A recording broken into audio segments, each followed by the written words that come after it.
House Homeland Security Committee, Republican Congressman down in Texas, Michael McCaul. Good morning to you, Chairman. Morning, Steve. Okay, so Brett Baer's got a couple of sources inside the FBI that says with 99% accuracy, Hillary Clinton and the Clinton server was hacked by at least 5 foreign agencies and the information was taken from it. Doesn't that, if she's elected President of the United States, doesn't that really open up President Clinton to blackmail by these 5 countries? Absolutely it does. I mean, the concern I've had all along is she has had 7 special access programs on these devices.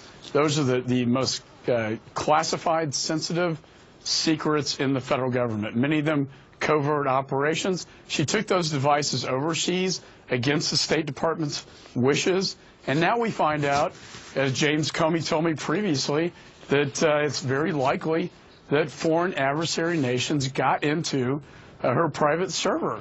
This is why you have security protocols, to protect classified information. She exposed it to our enemies, and now, Steve, our adversaries have this very sensitive information that not only jeopardizes her and national security at home, but the men and women serving overseas. This is, in my opinion, quite frankly, it's treason. Chairman, on top of that, we understand the president was communicating to that server using an alias, although he didn't tell the truth to 60 Minutes Steve Croft and others when asked when he found out about the private server.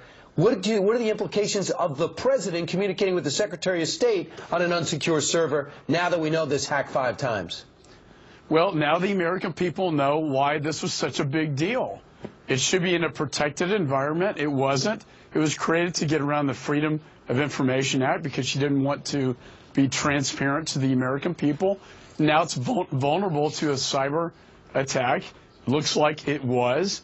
And now countries like Russia and China and Iran have the most highly sensitive programs in the United States. And the President of the United States is communicating with her under a pseudonym.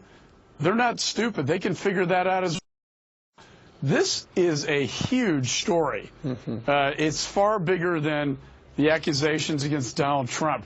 This goes to the heart of fitness of character to serve as commander-in-chief. What about the president? The president's supposed to stay on the sidelines here, but then we're also learning from FBI sources that Valerie Jarrett, his chief advisor, is now asking for James Comey to be fired. And then you have the president saying, come on, he was campaigning for her, saying it was an honest mistake. I mean, I don't think Valerie Jarrett has any credibility here. Jim Comey, I've known him for 20 years.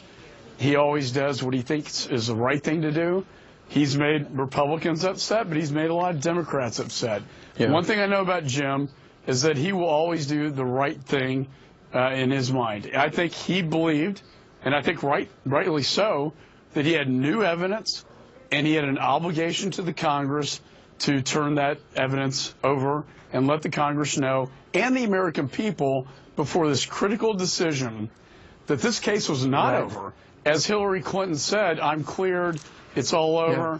Jim Comey is the hero here, coming in saying that's not the case. Did you feel that way in July? This investigation is still going. Did you feel that way in July?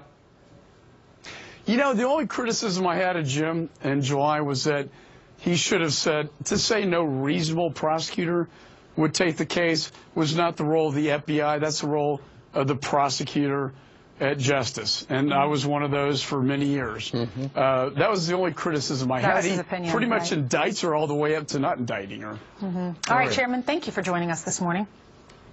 No, thanks for having me. Yeah, sir.